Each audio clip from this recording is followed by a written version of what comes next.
I was called into the executive boardroom 15 minutes earlier than scheduled. That wasn't a good sign.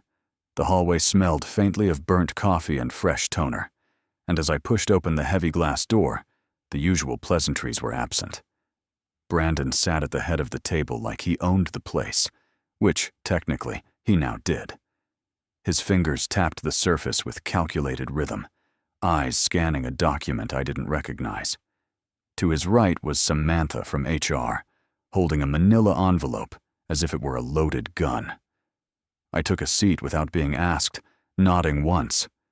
No one returned the gesture. There was a brief silence, broken only by the mechanical hum of the projector still cooling down from the last presentation. Brandon cleared his throat. "Colton, I'll get straight to it. After reviewing strategic priorities, the board has decided your position is redundant." The word landed like acid. Slow, burning, intentional. I kept my voice steady. Redundant, after 15 years. After I signed every audit clearance from the FDA to the Department of Defense. Samantha slid the envelope across the table. "The severance package is in line with executive protocol, and you'll need to vacate your credentials by Friday." I didn't touch the envelope. Instead, I watched Brandon's smug smile flicker when I leaned back and said, "You sure about this?" Because this wasn't surprise. This wasn't panic. I knew this was coming. Not the exact hour, but the shape of it. Over the last 6 months, Brandon had cut direct lines of reporting, restructured compliance chains, and slowly nudged me toward operational invisibility. He didn't want a confrontation. He wanted an execution without noise. But he forgot one thing. I wasn't just the compliance director. I was the architect. I had built the backbone of GenAxis's regulatory infrastructure, and that infrastructure had teeth. While Brandon read his own press releases, I'd been laying insurance policies, digital, legal, structural. Not to destroy, just to protect what I had built. Systems don't collapse when you remove a nameplate. They collapse when you remove the keystone. As I stood, I looked Brandon in the eye and smiled, not out of kindness, but precision. "I accept the terms." Samantha blinked, surprised by my calm. Brandon looked almost disappointed. I took the envelope and walked out without a word. But just before the door closed behind me, I turned back and added, "Oh, one more thing. You might want to read Clause 7C again, carefully." His smile twitched. He didn't know what Clause 7C was. Yet. I walked out of that boardroom knowing I had just been fired by a man who didn't realize I held the only operating license GenAxis had. I didn't slam the door behind me. That would have been theatrical, unnecessary. Power doesn't need noise to be real. I walked down the corridor like it was just another Tuesday morning, nodding to a few interns, passing the coffee machine that still whined on every third pour. No one knew. Not yet. But the beauty of architecture, especially digital ones, is that their cracks don't show until the weight shifts. And the weight was about to shift. My office had already been boxed. Someone from HR had clearly instructed the facilities team. I noticed the carelessness. Cables unplugged without thought. A photo frame of my father knocked sideways.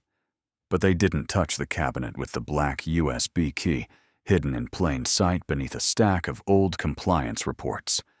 I picked it up, slipped it into my jacket pocket, and walked out like I was leaving for lunch.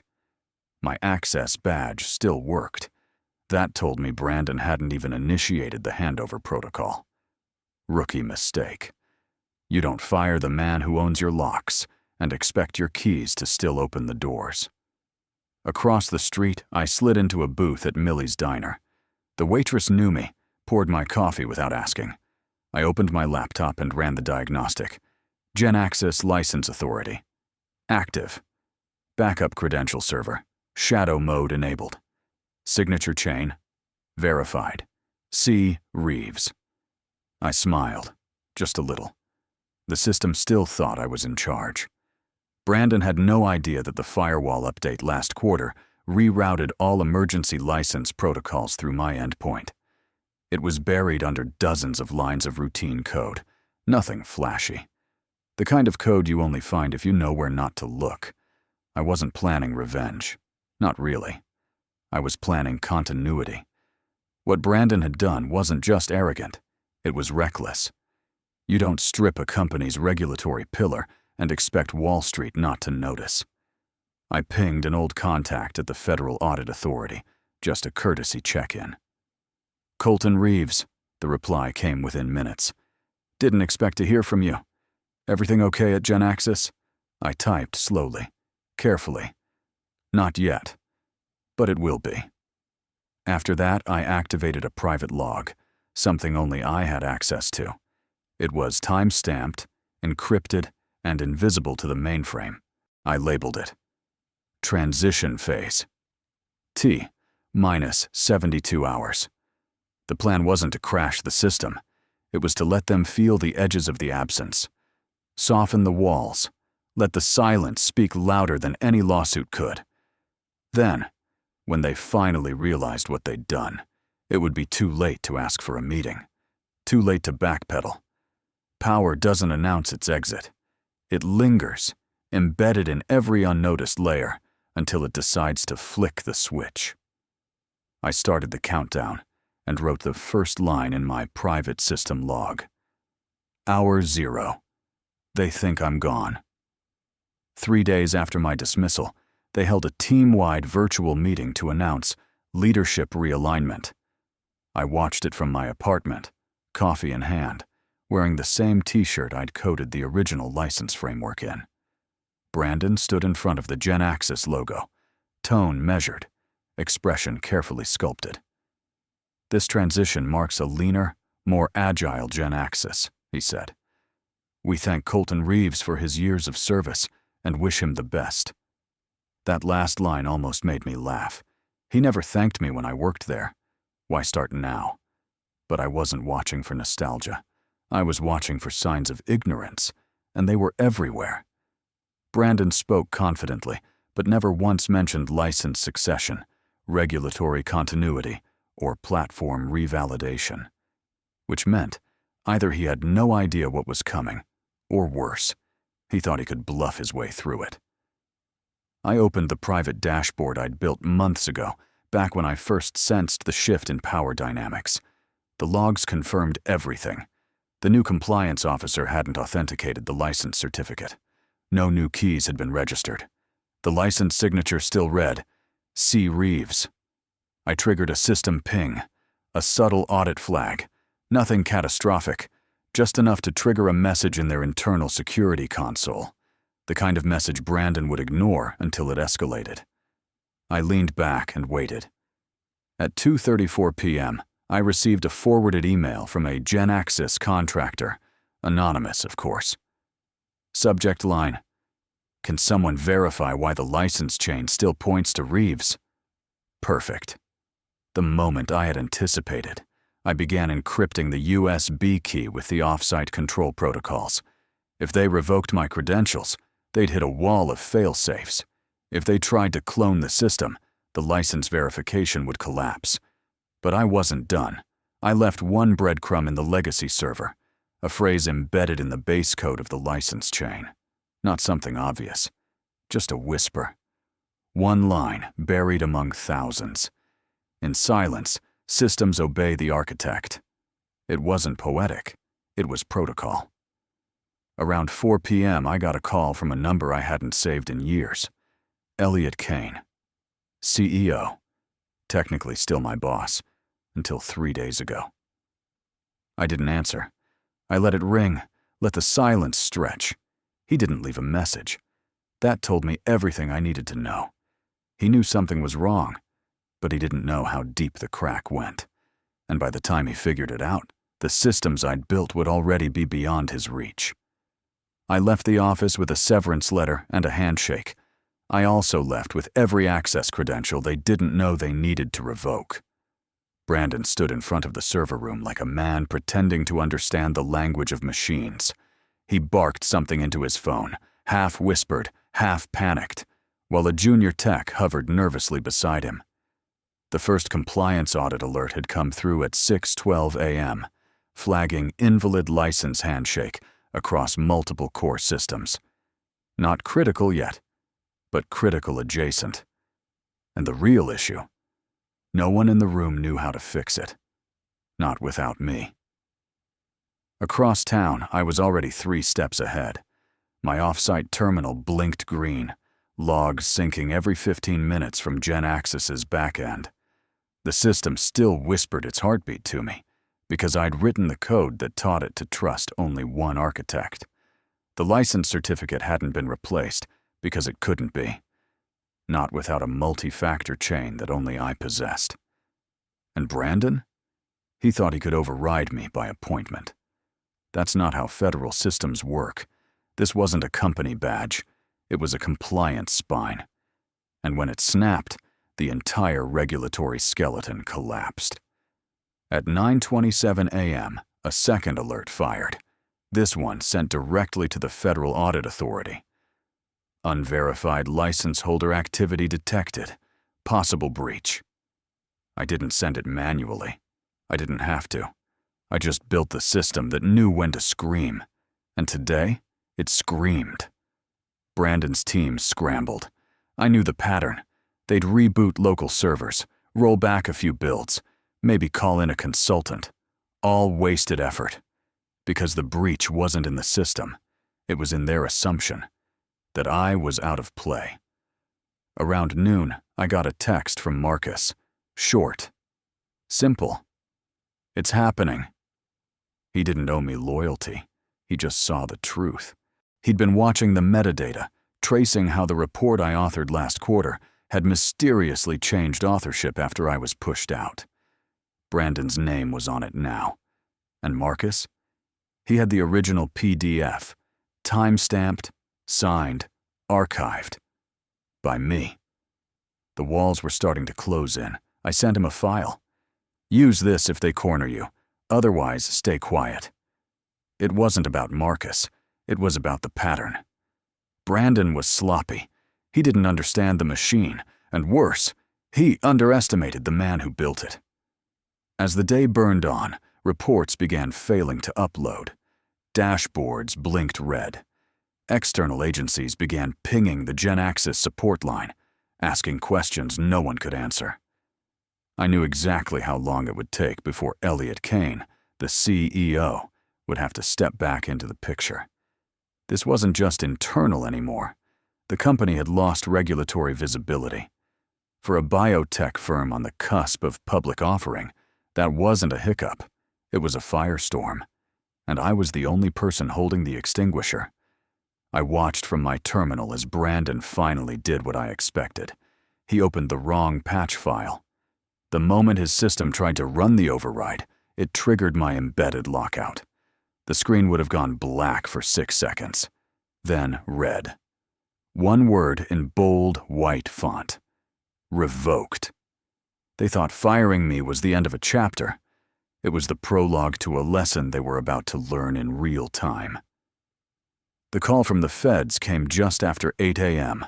Not a knock at the door, not sirens, just a calm, clipped voice on speakerphone in GenAxis's main conference room, asking for a copy of the active operating license and its certificate trail. Brandon stammered. Elliot Kane, who had flown in overnight and now sat rigid in his tailored suit, didn't say a word. I wasn't there, but I knew every word of that call. It followed protocol I helped draft 3 years ago when we onboarded the classified medical testing framework. Clause 7. C. Emergency Authority Traceability. The call wasn't about a breach. It was about proof. And Brandon didn't have any. Because I never transferred the authority. He assumed the infrastructure would bend to his name like it bent to mine. He was wrong. Authority isn't inherited. It's embedded. And I embedded it in ways even Elliot had forgotten. Across the city, I sat in a quiet co-working space, terminal open, coffee cooling beside my keyboard. Marcus had sent me screenshots, system dashboards offline, license status, inactive. The red banner across the admin console read, "Certificate, route unverified. Compliance halted." And still, no one had called me. Pride, arrogance, fear. It didn't matter. The moment the federal liaison told them the public offering would be delayed until license status was resolved, the room must have gone dead silent. That wasn't just embarrassment. That was money. Millions, maybe billions. Stuck.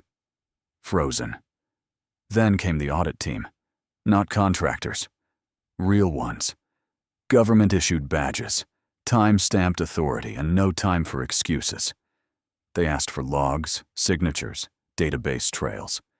Every document Brandon had touched now glowed under forensic light. And that's when the Marcus PDF surfaced, dated before my dismissal, signed by me, altered after the fact, a clear violation. Elliot Kane's expression must have changed then, if only slightly. Brandon wasn't just incompetent, he was exposed. As the audit spiraled, I sent one final message to Marcus. Pull the trigger. A secure drive. One document. My resignation letter, dated a full week before the dismissal. It wasn't about theatrics. It was about sequence. If the board accepted a resignation before they fired me, the entire case collapsed. But if they fired me after my resignation had been documented and unacknowledged, that changed everything. It made Brandon's move not just unethical, but retaliatory. The auditors would see it. The press would get wind of it. And the board? They'd scramble for cover. By nightfall, I got the text I'd been waiting for. From Elliot. Just 2 words. We talk? But I didn't respond. I didn't need to. The dominoes were already falling. They thought I'd built them a fortress. I had. But I also built the blueprints, and I was the only one who knew where the detonators were buried. The last time I stood in the Gen Axis lobby, I was holding a severance envelope and pretending it didn't matter. Now I stood outside that same building, not to return, but to watch it from a distance as it unraveled from within. News vans had begun parking near the front steps. A federal audit wasn't supposed to be public, but nothing that slows a billion-dollar IPO stays quiet for long. Reporters circled like sharks. The company's PR team spun words like temporary oversight and transition complication. But the cracks weren't cosmetic. They were structural. And they had a name. Brandon. He hadn't been arrested, but he had been removed. Quietly. Efficiently. Kane's specialty. Brandon's office was dark now, and I imagined him somewhere in a conference room, trying to explain why the man he fired still held the master access certificate. That was the irony. I hadn't exposed him. He did. I just set the conditions. Across the street, I met with 2 men in black suits. Not FBI, not press. Private. One of them handed me a folder. Offer letter, CTO role, full autonomy, separate venture. Funded by Kane's own capital. Not a reward, a pivot. He knew Gen Axis couldn't rebuild trust fast enough, so he created a spin-off. Quiet, agile, with clean oversight. And he wanted me to lead it. I didn't give an answer, not right away. Not because I doubted the offer, but because I needed to make peace with what came before. I wasn't angry anymore. I wasn't even vindicated. I was just done. Power isn't about control. It's about understanding what happens when control slips. And I had watched that lesson play out perfectly. Before I left, I sent one last email from a personal server, time-stamped, archived. It wasn't dramatic, just a line from an old memo I once wrote when onboarding junior staff. Never assume the system belongs to the person with the title. It belongs to the person who understands how it breathes. I closed my laptop, walked away from the building for the last time. The skyline didn't change. The sun didn't flare. But I felt the shift. Quiet, complete. I hadn't destroyed anything. I just made sure the system remembered who kept it alive. I didn't win by staying in the system. I won by making sure it couldn't function without me and walking away anyway. He was never loud, never vengeful, just precise. What they mistook for silence was strategy. What they called redundancy became the fulcrum for collapse. Injustice often hides behind polished titles and smiling boardrooms. But when truth is engineered into the foundation, it eventually pulls everything false to the surface. Like the final click of a master key, justice doesn't rush, but when it turns, it locks destiny back into its rightful hands. Sometimes, the most powerful revenge is simply making sure the system can no longer function without you, and walking away.